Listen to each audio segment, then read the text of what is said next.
Hi అండి, నేను మీ Lakshmi. Shri cooking ఛానల్కు స్వాగతం. ముందుగా ఒక మిక్సింగ్ బౌల్ తీసుకుని 2 కప్పులు అటుకులు వేసుకున్నామండి.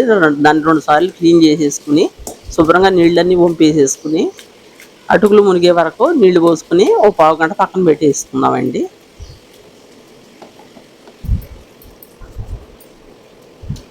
నానిపోయిందండి.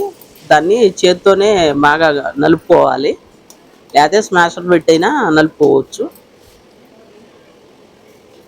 1/2 కప్పు బొంబాయి రవ్వ, పావు కప్పు వరిపిండి, ఒక ఆనియన్, 3 పచ్చిమిర్చి సన్న ముక్కలు వేసుకున్నానండి. 1/4 కప్పు పుల్లటి పెరుగు వేసుకున్నానండి.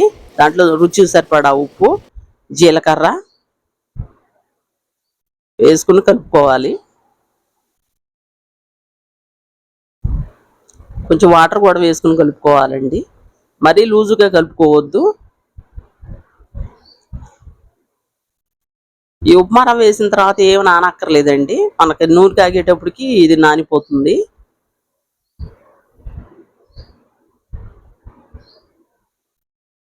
నూనె కాగగానే బోండాల్లాగా వేసేసుకోవటమేనండి.